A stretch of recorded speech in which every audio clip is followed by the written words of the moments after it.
Coronavirus, la pandemia. ¿Cuáles son los síntomas? ¿Cómo se transmite? ¿Qué puedo hacer para protegerme y prevenir la propagación de la enfermedad? Nuevo padecimiento que ha encendido las alarmas de los sistemas de salud. Coronavirus, la pandemia.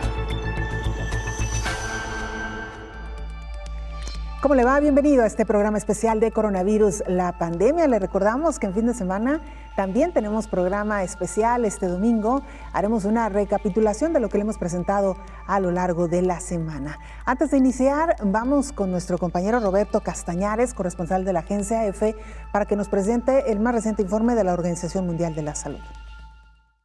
Hola, ¿qué tal? Buenos días, Belén. Buenos días a todo el auditorio de Canal 44.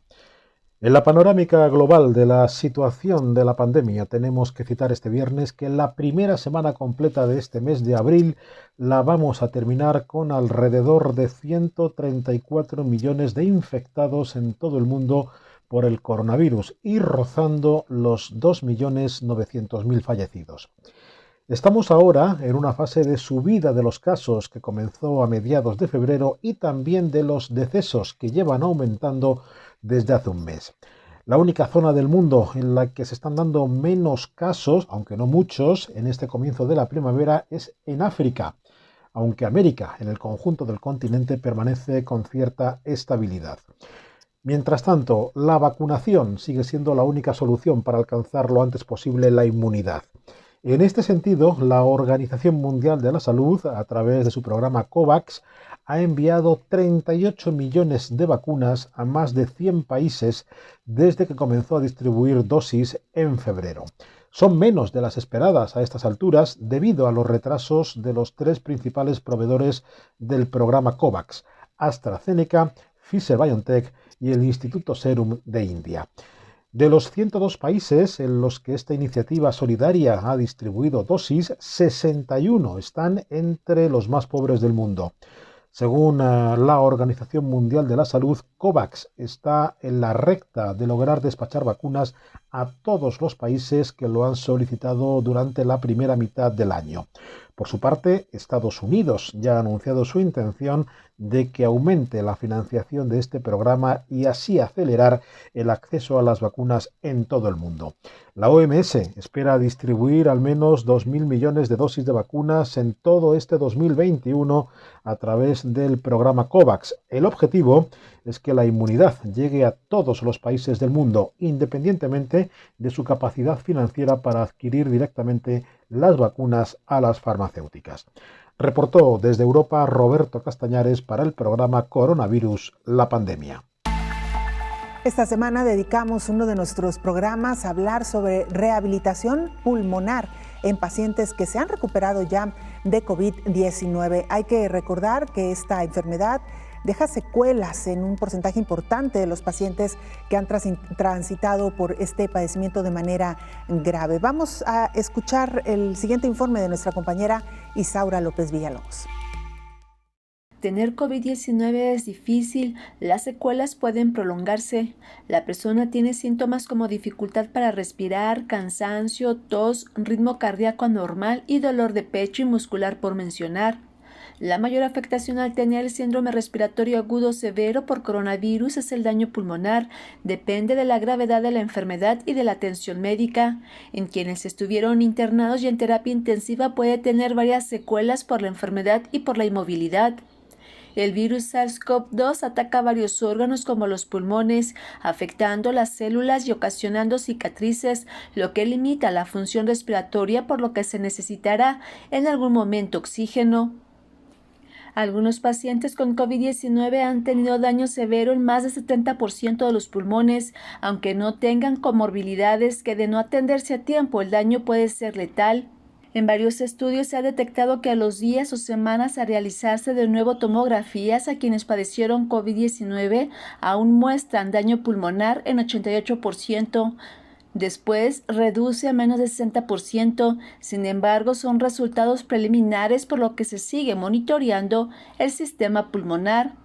Así se advierte sobre el deterioro pulmonar por COVID-19 semanas después en quienes fueron dados de alta tras permanecer hospitalizados, pero con el paso del tiempo también indica que comienza a mejorar. El daño mayor se presenta en quienes tienen factores de riesgo, fumadores, obesidad, sobrepeso o alguna otra afectación pulmonar. Por el daño que ocasiona la COVID-19 en los pulmones, especialistas en terapia y rehabilitación recomiendan realizar ejercicios para mejorar su sistema e irse adaptando a su caminar cotidiano. Informó Isaura López Villalobos. A propósito del tema, hablamos en esta mesa de trabajo con la fisioterapeuta Erika Ambros II, quien indicó que una de las labores de esta profesión es apoyar a los pacientes con fibrosis pulmonar y asma. Hoy, con esta pandemia de COVID-19, también se les auxilia en técnicas de rehabilitación pulmonar. Antes de pandemia, antes de tema pandemia, el trabajo del fisioterapeuta era visto como el masajista, era visto como el que llega y apapacha al paciente. Pero ahorita que hemos estado en este año de pandemia, el trabajo del fisioterapeuta se ve agradecido. Bueno, se escucha un poco feo, pero el trabajo viene siendo en la reeducación pulmonar, viene a trabajar desde fondo cómo respirar para hacer una actividad física, llamemos de la vida diaria, actividad física como ejercicio e involucrarse a su vida común, porque este tipo de enfermedad lo que nos deja es como una fibrosis, nos deja como esa imposibilidad hasta de hablar, tener una elocuencia al hablar, porque necesito respirar. Normalmente este tipo de tratamientos eran para personas que tenían EPOC, fibrosis pulmonar, asmas, continuas enfermedades que los llevaban a estar en cama por tiempo prolongado. Llámese, normalmente el tipo de pacientes que se incluían eran personas de la tercera edad que cursaban un momento hospitalario largo y que se veían afectados debido a neumonías. Entonces, este trabajo era de fondo. Antes, normalmente queremos ver que un paciente está mejor cuando lo vemos caminando.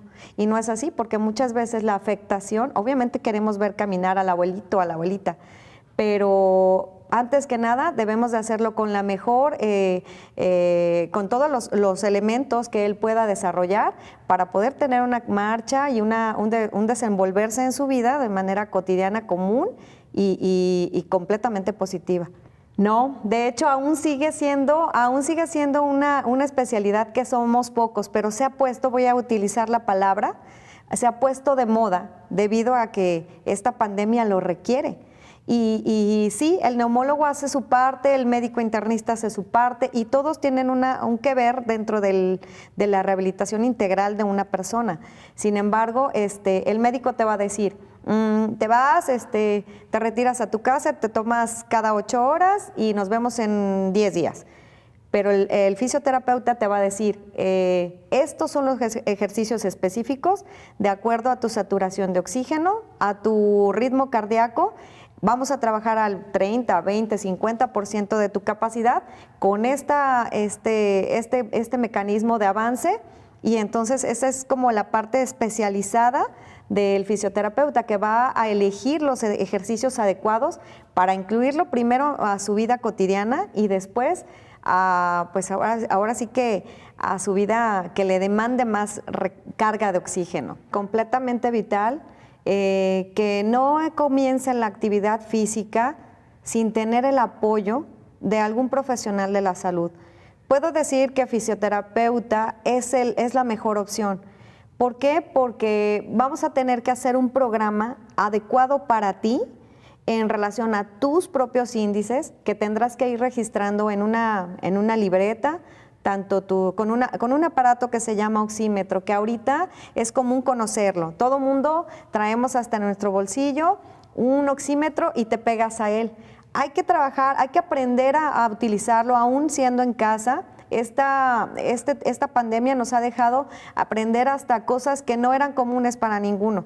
Entonces, apoyarte de personal de la salud siempre va a ser opción, porque a lo mejor el amigo que tiene la buena intención de iniciarte ante el ejercicio, lo hace de una manera como él, pensando que su capacidad física es suficiente, que él está sano, que él es más fuerte, pero que tenemos la misma edad. Entonces, se cree que puede realizar lo mismo porque antes lo hacía, pero después de un bajón como COVID, las cosas no vuelven a tener la misma intensidad. Por eso es importantísimo saber que no es una receta de cocina, un tratamiento. Es especializado para cada uno, a una edad, tiempo, situación económica, porque hasta tiene mucho que ver en el entorno en el que te desarrollas y la actividad a que te dedicas. Alguna persona puede ser cargador de abastos y otros pueden ser oficinistas, es muy distinto. Entonces, sí tenemos que integrar todos esos elementos para llevar a cabo un programa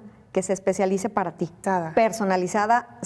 Termino recalcando la palabra personalizada porque una vez que sus médicos le dijeron te vas a tomar cada 8 horas, continúa con el tratamiento durante 2 meses, viene la parte, porque muchas personas se quedaron con el oxígeno, entonces te lo vas quitando.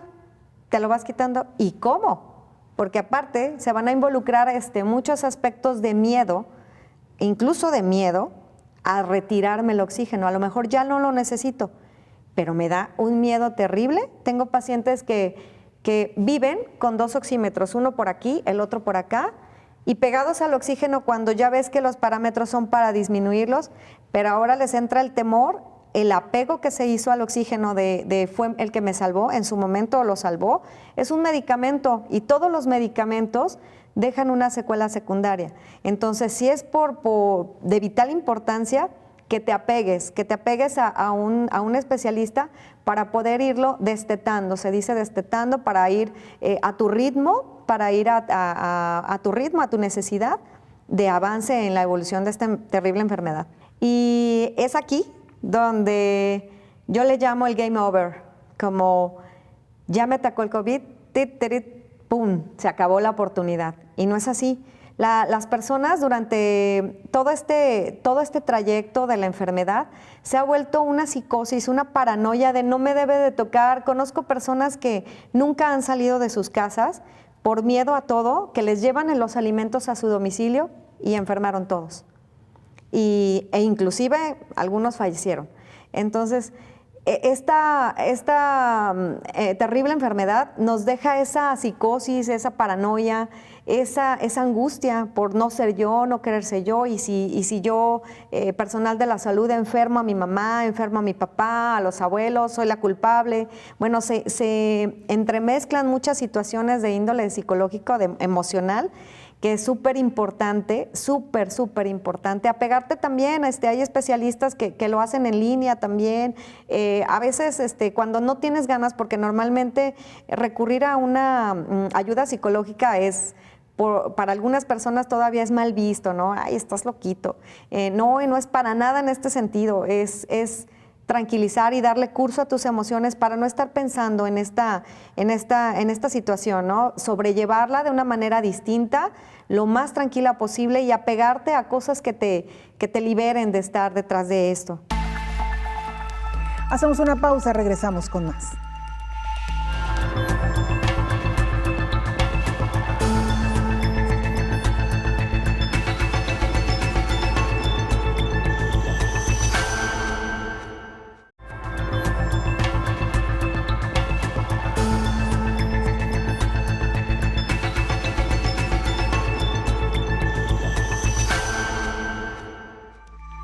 Y es fundamental que las personas que superaron la enfermedad de COVID-19 realicen ejercicios para su total recuperación, esto siempre bajo la vigilancia de los profesionales de la salud. Médicos del Instituto Mexicano del Seguro Social hacen algunas recomendaciones de ejercicios a personas que superaron la COVID y sufren de secuelas como las respiratorias. La especialista en rehabilitación pulmonar, María Isabel Jaime Esquivias, explica que los ejercicios se deben hacer después de haber descansado y comido en una habitación ventilada. El primer ejercicio a trabajar va a ser la respiración diafragmática. Es necesario que identifiques la mano con la que realizas la mayoría de tus actividades. Esta la vas a colocar sobre tu abdomen, buscando el punto medio que se encuentre entre la boca del estómago y tu ombligo. La otra mano la colocarás sobre tu pecho. Una vez que tienes esta posición, vas a meter el aire directamente por tu nariz de forma profunda. Mientras lo haces, sentirás cómo va saliendo lentamente tu abdomen. Para sacar el aire, lo harás mediante tu boca, de igual manera, de forma lenta. Al momento que lo vas sacando, tu abdomen se meterá. Lo que es la inspiración lenta, con una técnica de labios fruncidos, necesita que tú ya domines esta primera posición. Una vez que la tienes y has metido el aire por tu nariz, si puedes hacerlo, manténlo de 2 a 3 segundos.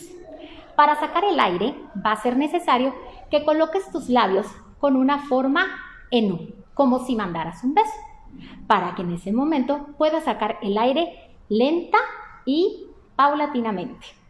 También recomendó trabajar de manera multidisciplinaria con psicólogos para ayudar y mejorar su calidad de vida, informó Rocío López Fonseca. En Alemania, nuestro compañero Juan Palop, corresponsal de la agencia EFE, nos presenta la siguiente información. Hola, ¿qué tal? Buenos días, Belén. Buenos días a todo el auditorio de Canal 44. Alemania se encuentra en medio de la tercera ola. Como explicó este jueves el ministro de Sanidad Jens Spahn, los nuevos casos llevan subiendo desde mediados de febrero y se han situado este viernes por encima de los 21.000. La incidencia acumulada en los últimos 7 días es de 134 positivos por cada 100.000 habitantes. Esto se debe en gran medida a la propagación en el país de la variante detectada en primer lugar en Reino Unido, que supone ya el 90% de los contagios en Alemania. Las restricciones a la vida pública y la actividad económica, algunas en vigor desde noviembre, y el inicio de la campaña de vacunación, que avanza con gran lentitud, no han servido para frenar la pandemia en el país más poblado de la Unión Europea. La tercera ola se ha montado sobre la cola de la segunda. La canciller alemana Angela Merkel lamentó este jueves que la Semana Santa arranque por segundo año consecutivo bajo el signo de la pandemia, tras meses de grandes restricciones, como ella dijo. Aseguró comprender la gran decepción que esto significa para muchas personas.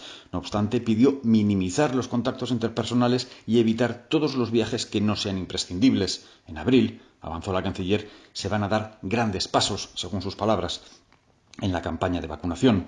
En algunas ciudades como Berlín se han impuesto por primera vez en los últimos días toques de queda nocturnos, aunque sean parciales. Esto ha generado algunas protestas, incluso enfrentamientos con la policía, por parte de algunos jóvenes que, hastiados tras meses con el ocio cerrado, no quieren desaprovechar la segunda primavera consecutiva de pandemia en Europa.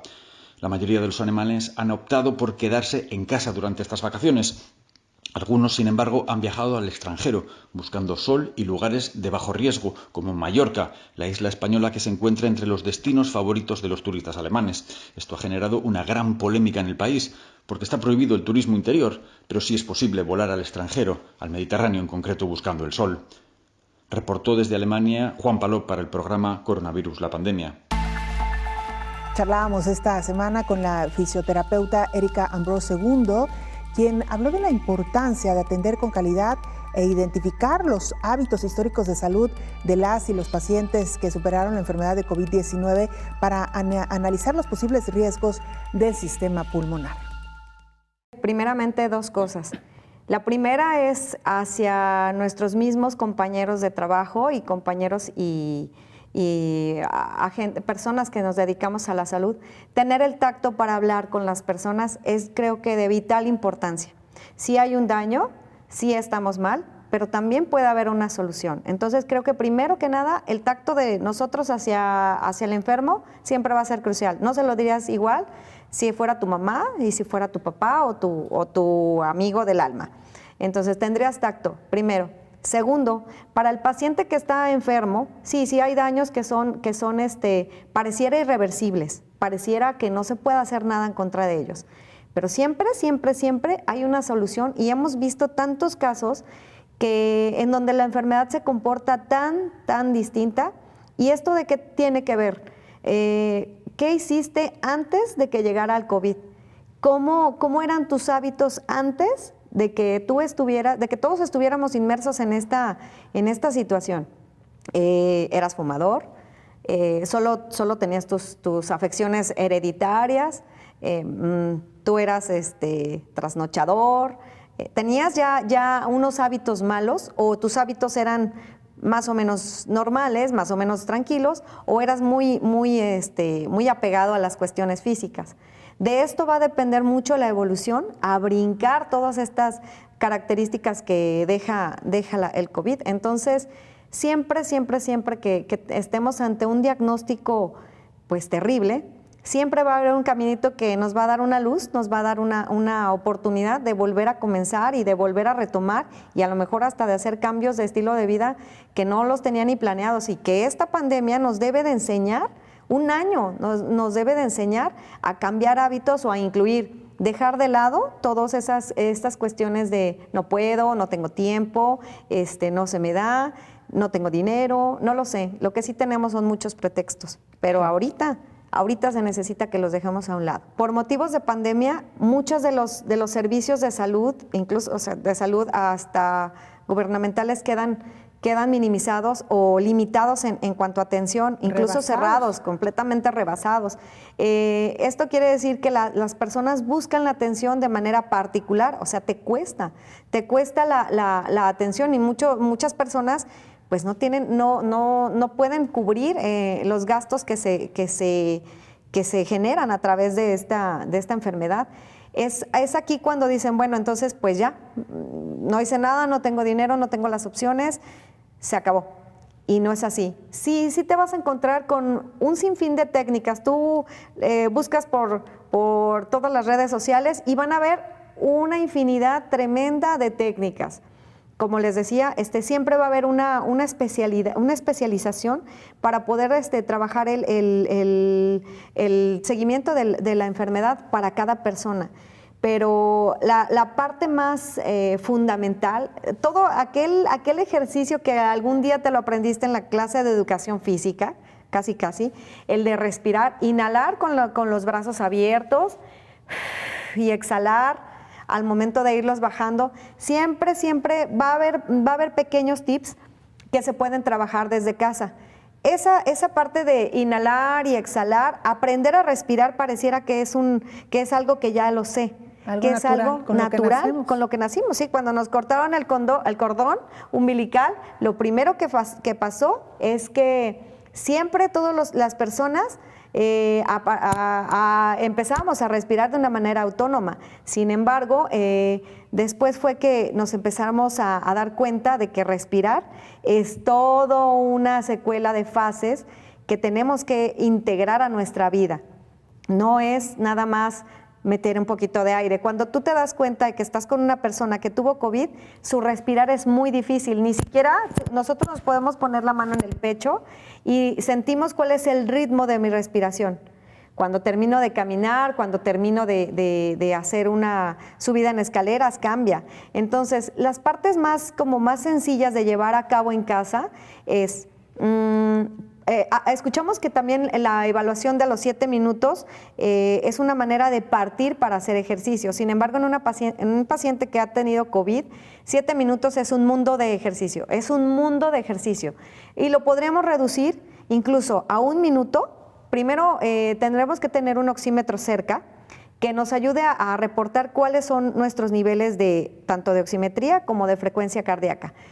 Si nuestra frecuencia cardíaca que está en el oxímetro como FC rebasa los 100 y no estoy haciendo nada, simplemente estoy sentada, quiere decir que mis ejercicios se limitarán a respirar con la espalda pegada a la silla.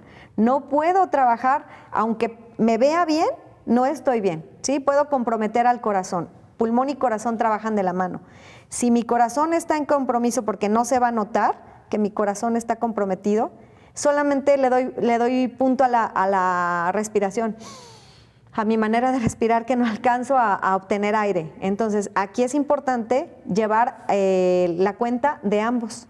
Ellos son hermanos y no se pueden dejar de trabajar juntos. Entonces, trabajar una caminata de 1 minuto, si estoy en parámetros entre 60 a 90 de frecuencia cardíaca, caminar a un paso cómodo de la persona, cada uno va a tener un ritmo distinto, repito, caminar 1 minuto durante cronometrado, buscando mi frecuencia cardíaca en reposo, sentadito, sin hablar, y después caminando sin hablar, ¿cómo me voy comportando? Si yo subí de 90, subí a 99, todo está bien. En cuanto rebase al 100, En cuanto rebase al 100, empiezo a detener mi actividad física, me siento, y normalmente en una persona normal que está acostumbrada a caminar un poco, que va a sus actividades de vida diaria caminando, en 1 minuto será suficiente para recuperar otra vez a la baja la frecuencia cardíaca. Si esto no sucede, quiere decir que nuestro corazón está comprometido, que no solo el respirar, sí, que no alcanzo a meter volúmenes de aire, sino que también nuestro corazón está comprometido, y es ahí donde me voy a dar cuenta qué capacidad tengo para empezar a generar ejercicio, porque aunque, repito, me vea bien, no estoy bien, ¿sí? Y lo queremos poner a hacer sentadillas y abdominales, y ahora sopla el globo, y todas estas técnicas que se han vuelto como muy populares dentro de las redes sociales. Esa simple técnica que está como muy generada, la de soplar con un popote, conlleva mucha agitación del pulmón, lo cual es una técnica para expulsar flemas, que si tú la haces y no tienes tos, te vas a generar una tos seca que te vas a irritar la garganta. Entonces, si es una persona, el abuelito de 80 años que trae mucha flema, se escucha, que hace ese tipo de actividad, lo pongo el abuelito, fum, fum, y lo pongo unas 15, 20 repeticiones. Y haz de cuenta que en ese momento al abuelito lo pusimos a subir a la barranca y queremos que todavía al final dé el sprint corriendo. Entonces hay que tener mucho cuidado hasta con esas técnicas simples y sencillas, que es de soplar con el popote, porque son técnicas que cada una tiene una función. Esa del popote nos ayuda a expectorar las flemas. Supongamos que el abuelito lo logró, que todo bien, empezó a sacar flemas. Una agitación de flemas nos va a llevar a tener una frecuencia elevada. Cuando tú estás tosiendo te pones agitado, ¿sí? Y el detenerla empieza a bajar el ritmo cardíaco. Pero si una flema te jugó una mala pasada, en un abuelito es difícil que escupa como tal, y más enfermo. Una flema puede jugar una pasada tan mala que nos provoca una asfixia. Entonces, y aparte le estoy diciendo al abuelito que la haga casi acostado, entonces la técnica ya no sirvió. Hay que tener mucho cuidado. Hacemos una pausa, volvemos con más información.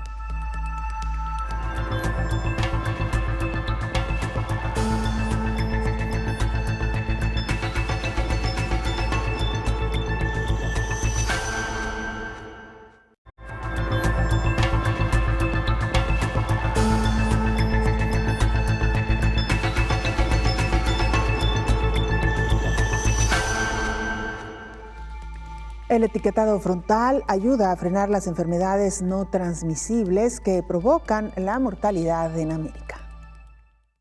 El sistema de advertencias nutricionales fue adoptado primero en Chile, luego en Perú, Israel, Uruguay y México. Brasil, Canadá y otros países están considerando implementar un sistema similar porque ayuda a los consumidores a identificar productos que tienen cantidades excesivas de nutrientes críticos asociados a enfermedades no transmisibles. La hipertensión y el sobrepeso o la obesidad son los 3 factores de riesgo más asociados con la mortalidad en la región de las Américas. La mala alimentación guarda una estrecha relación con estos 3 factores principales de riesgo en la región, debido en gran parte a la ingesta excesiva de azúcares, grasas totales, grasas saturadas, grasas trans y sodio. Por ello, la Organización Panamericana de la Salud hizo una revisión del etiquetado frontal como instrumento de política para prevenir enfermedades no transmisibles en la región de las Américas. Uno de los instrumentos clave de política para regular estos productos con el objeto de prevenir el desequilibrio de la alimentación es la utilización de etiquetas en el frente del envase que indiquen a los consumidores que el producto contiene cantidades excesivas de azúcares, grasas totales, grasas saturadas, grasas trans y sodio. El objetivo regulatorio del etiquetado frontal debe ser que los consumidores puedan identificar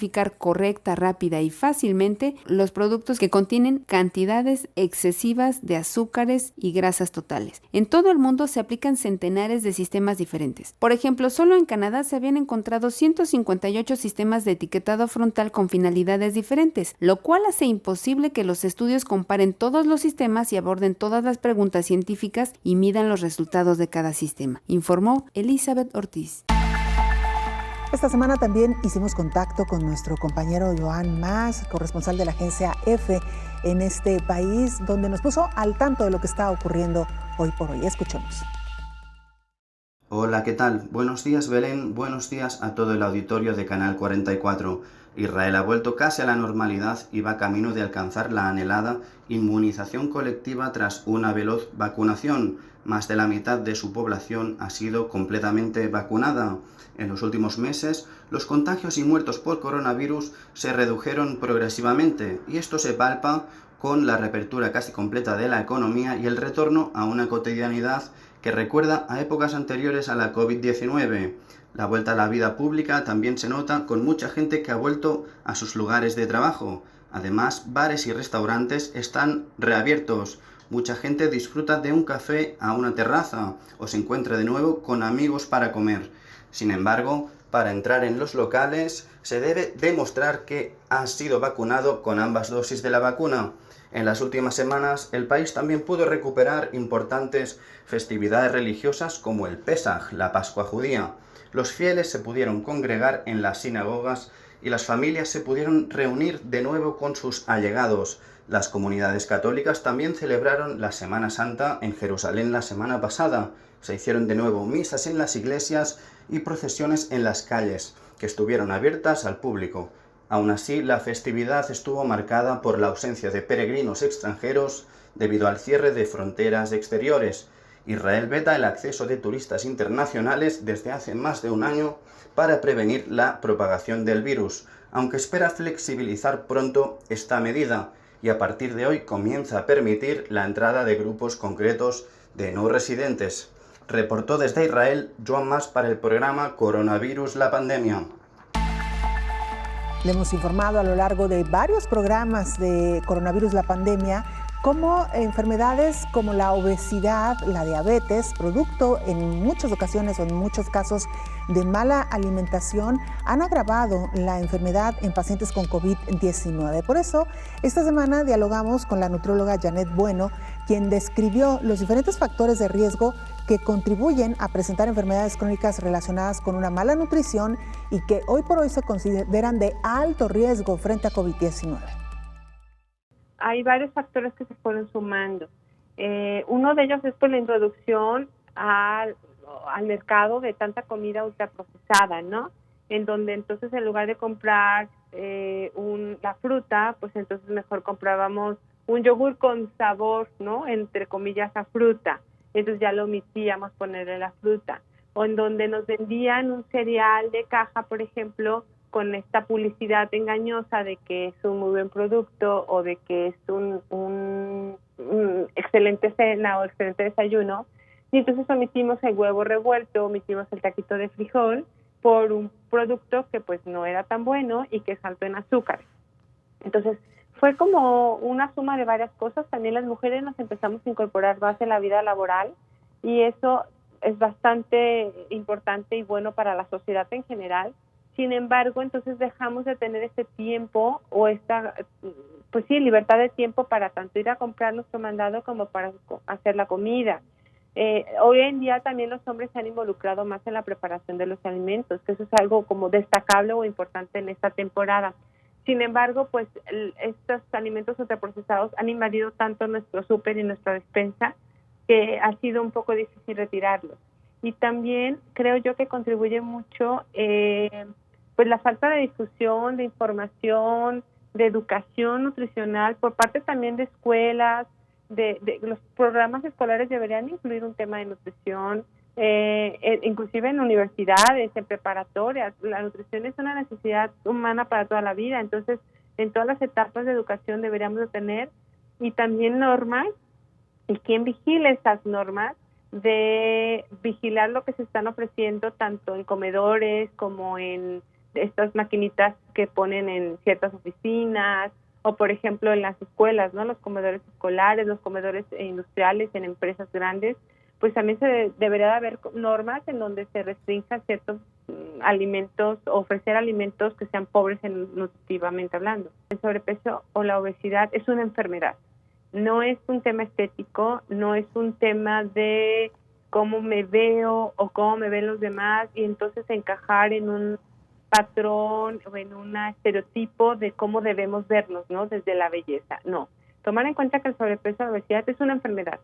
Como una enfermedad crónica degenerativa, con el paso de los años nos va provocando mayor riesgo a desarrollar otras enfermedades como diabetes, hipertensión y cáncer principalmente. Entonces, si tomo conciencia de que mi sobrepeso debo de atenderlo como una enfermedad que es y no con una dieta restrictiva, no con una faja, no con un producto milagro, entonces acudir con un profesional de la salud para que me pueda orientar. La obesidad, te comentaba, es multifactorial, entonces si yo detecto que tengo problemas de ansiedad, de depresión y eso termino comiendo algo, pues buscar también a un profesional en la psicología para que me apoye. ¿Por qué? Porque también dejarlo todo a que tú como paciente tengas que tener esa fuerza de voluntad y saber de recetas y tener el tiempo, cuando trabajas, tienes hijos, te trasladas. Entonces, dejar al paciente toda la responsabilidad y decir que el paciente que no baja de peso es porque no hace una dieta, porque no tiene disciplina, es sumamente injusto. Y también es cerrarnos a creer que la obesidad solamente tiene que ver con el paciente. Entonces, buscar asesoría profesional, buscar apoyo también de familiares. ¿Por qué? Porque el comer es un acto de todo el tiempo. Entonces, yo puedo estar muy firme unos días, pero en la comida familiar, con la mejor intención del mundo, pero a veces llega el familiar que nos ama y nos dice, ay, te trajo un pastelito que te encanta, oye, un día al año no hace daño, con la mejor intención del mundo porque nos han enseñado a demostrar amor y que me acuerdo de ti con comida. Pero entonces buscar esa asesoría y esa ayuda y ese apoyo con la familia y decir, a ver, estoy en este proceso, me es un poco difícil, necesito el apoyo de todos. Hay con quien no se puede hablarlo así, porque no están en este mismo canal que yo, pero habrá quienes sí. Entonces, buscar ese apoyo también en nuestro círculo inmediato, en el compañero de trabajo. Y también creo yo que tomando en cuenta que no solamente me toca a mí, o sea, no es cierto que el paciente que está gordito porque se la pasa comiendo, eso no es cierto. Son muchos los factores, pero empezar por uno mismo. Si estoy consciente de que es una enfermedad, buscar la asesoría profesional que mencionábamos, buscar el apoyo en la familia y buscar qué me funciona mejor a mí. Si de pronto, por ejemplo, puede ser tener ya la comida prehecha desde el domingo, evitar tentaciones o riesgos, entonces tener el plan B de comida rápida pero saludable. El domingo no quiero cocinar, en lugar de la pizza vamos a cambiarlo por este lugar de ensaladas, o vamos a comprar la pizza porque el resto de la familia quiere pizza, pero yo me voy a comer solo una rebanada porque tengo ensalada para completar, y empezar con pequeñitos cambios. Hacemos una pausa, la última, regresamos con más.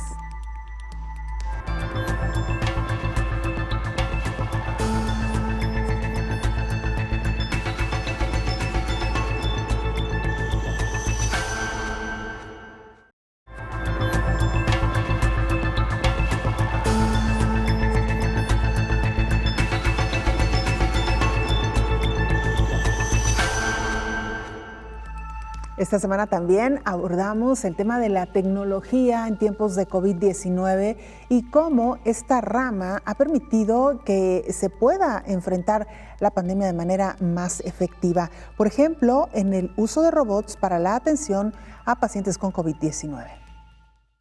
El robot llamado Dr. Spot puede reducir el riesgo de exposición de trabajadores del sector salud y optimizar el equipo de protección personal.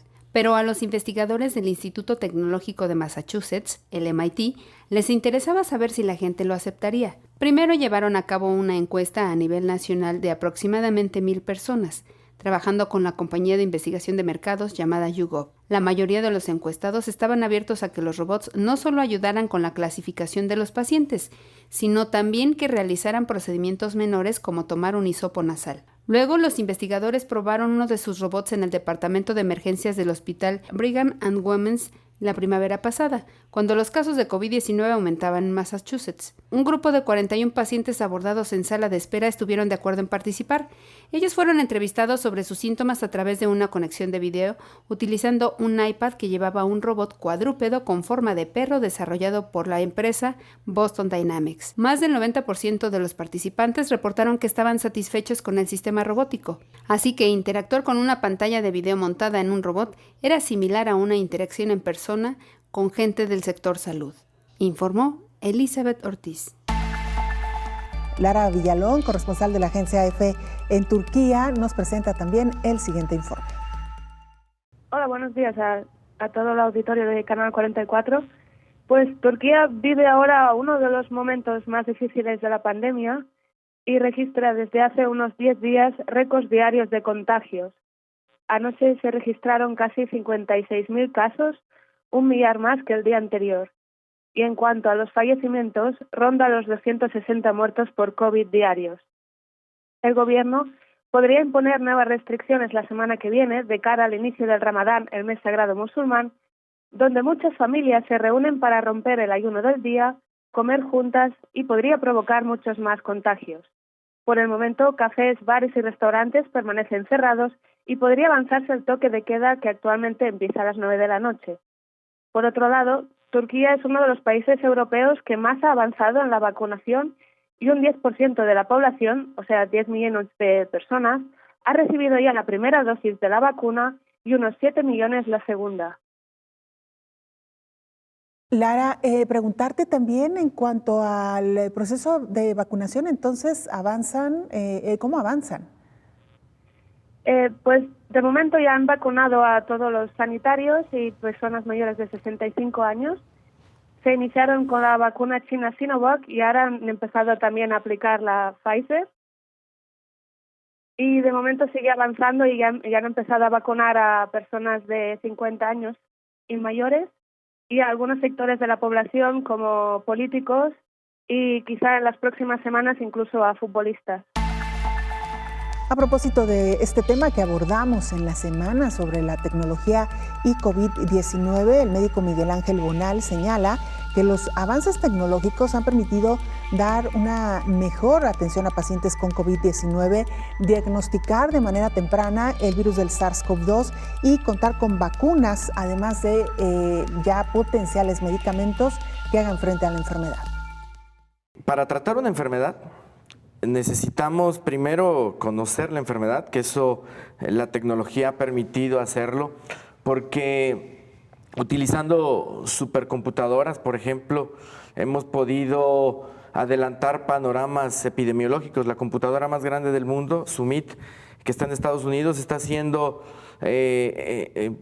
análisis y en tiempo real, pues prácticamente ha podido adelantar lo que sucede con la pandemia, no solamente epidemiológicamente, sino también para probar medicamentos sin estar todavía con los pacientes. También la tecnología ha avanzado para conocer una enfermedad y tratarla, pues hay que diagnosticarla. El diagnóstico de esa enfermedad se ha permitido por dos cosas.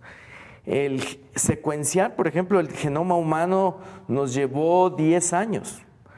El genoma del virus SARS-CoV-2, si tomamos en cuenta que en diciembre supimos que existía, prácticamente para marzo ya estaba secuenciado completo, lo que permitió conocer la estructura del virus, no solo genéticamente, sino algunas de las formas de que actuaba, y permitió hacer las pruebas diagnósticas, que si recuerdan, las pruebas diagnósticas primero no estaban al alcance, porque lo primero que se hizo fue la PCR, luego después se hicieron la medición de anticuerpos y ahora ya la tecnología más rápida y barata, con prácticamente buena sensibilidad, fue la prueba de antígeno.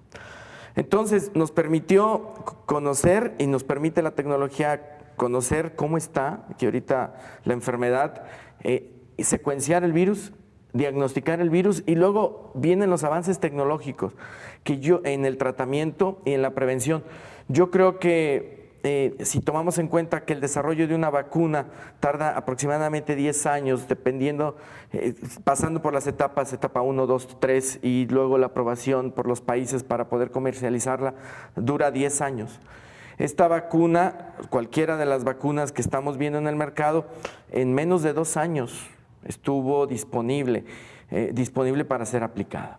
Entonces, los avances tecnológicos han permitido no solamente identificar el virus, sino prevenir el virus, y a los que tratamos el padecimiento, pues nos ha permitido no solamente también los avances tecnológicos,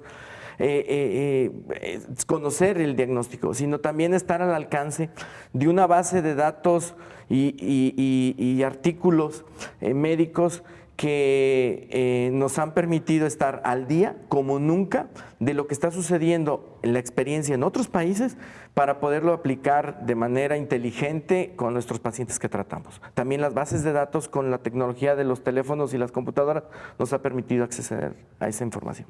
Voy a poner un ejemplo, sobre todo en lo que está sucediendo con la vacunación. Hay algo en la tecnología que son los algoritmos de búsqueda. Si ustedes entran en sus teléfonos inteligentes o en su computadora a buscar reacciones adversas de las vacunas, los algoritmos ven en su computadora que usted busca siempre esas cosas negativas. Entonces toda la información en todas las plataformas, inclusive las redes sociales, van a ir encaminadas a darles a usted lo que usted busca. Por lo tanto, el aplicar la tecnología de esa manera hace que en el momento que usted busca algo sobre la vacuna le va a dar todas las cosas negativas. Esto ha hecho que aumente nuestro miedo y nuestro temor para ser vacunados. Si bien hay vacunas que aumentan la posibilidad de trombos, una de ellas, la de Astra, las personas me preguntan, ¿me puedo vacunar contra eso? La verdad, sí. Porque de 1 millón de vacunas aplicadas, es un número para que lo entiendan, hay menos de una reacción en esto. Pero ese 1 millón de personas vacunadas disminuye la posibilidad de que se mueran por la enfermedad. Entonces, eso de buscar y utilizar la tecnología puede ser utilizado para mal. Igual, de la misma manera, si nosotros como médicos no sabemos filtrar la información o buscar de manera adecuada. El día de ayer salió un artículo aparentemente muy bien hecho en una revista que supuestamente era de gran impacto, donde decía y hablaba maravillas del dióxido de cloro, donde decía que era favorable para su uso. Pero si yo como médico no me voy a la base, sé dónde debo de verificar si ese artículo es real, pues el artículo fue verdaderamente maquillado y ni siquiera existe en la base de datos de la revista. Entonces, la tecnología igual, si no la sabemos aplicar de manera adecuada, nos da problemas, sobre todo para poder nosotros utilizar o saber qué hacer.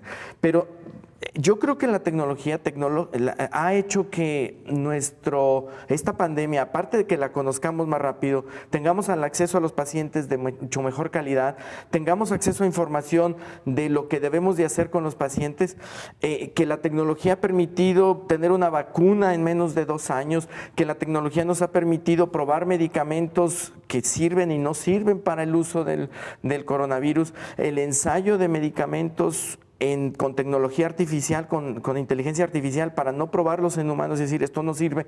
Eso ha acelerado muchísimo el sitio donde estamos. A casi 1 año, 4 meses, si bien no hemos podido disminuir el número de contagios y ya viene la tercera ola, nos ha permitido estar al pendiente de lo que está sucediendo en el mundo y vuelvo a insistir, aprender de lo que está sucediendo en otros países para nosotros poderlo aplicar en nuestro país. Antes de despedirnos, vamos a la India. Nuestro compañero David Asta, corresponsal de la agencia AFP, nos presenta la siguiente información. Hola, ¿qué tal? Buenos días, Belén, y buenos días a todo el auditorio de Canal 44. La India se encuentra sumida en una segunda ola del coronavirus y este miércoles ha registrado el mayor número de casos desde el inicio de la pandemia, más de 115.000 en tan solo 24 horas. Mientras las infecciones aumentan a un ritmo hasta ahora desconocido en el país asiático, las autoridades sanitarias continúan con su campaña de vacunación y el martes administraron un récord de 4,3 millones de dosis en un solo día. La India suma ya 12,8 millones de infecciones por coronavirus desde que comenzó la pandemia, de acuerdo con los últimos datos del Ministerio de Salud indio. Es el tercer país más afectado en términos absolutos por el virus, por detrás de Estados Unidos y Brasil, pero el vertiginoso ritmo de nuevas infecciones inquieta a las autoridades. Y es que el gigante asiático vio desplomarse las infecciones el pasado febrero hasta registrar menos de 10.000 infecciones y 100 muertos al día al mediados de febrero. Esta corta tregua en el avance de la pandemia contrasta con el pico de casi 100.000 casos diarios registrados en septiembre durante la primera ola. Este nuevo aumento ahora en el número de casos se concentra especialmente en el estado occidental de Maharashtra, que tiene a Bombay por capital, y en otros 7 estados que acumulan más del 80% de las infecciones diarias. Por eso, las autoridades de Maharashtra y de Nueva Delhi han anunciado toques de queda y restricciones esta semana hasta el final de mes para limitar las interacciones sociales. La India continúa con su campaña de vacunación y ha administrado ya más de 87 millones de dosis desde enero. Solo hoy se han administrado 3,3 millones de dosis. El país se había marcado el objetivo de vacunar a 300 millones de personas antes de mediados de año, pero hasta ahora solo 10 millones han recibido el tratamiento completo de Covishield de AstraZeneca o de la India Covaxin. El país asiático ha detectado una nueva variante doble mutante del coronavirus, además de otras cepas importadas. Las autoridades están siguiendo la situación, pero de momento han afirmado que no ha sido detectada en números suficientes para explicar el aumento de casos en el país. Reportó David Asta desde la India para el programa Coronavirus la Pandemia. Así llegamos al final de este programa. Gracias por habernos acompañado. Le invitamos para que nos sintonice en la siguiente emisión de Coronavirus la Pandemia. Hasta entonces. Coronavirus la Pandemia.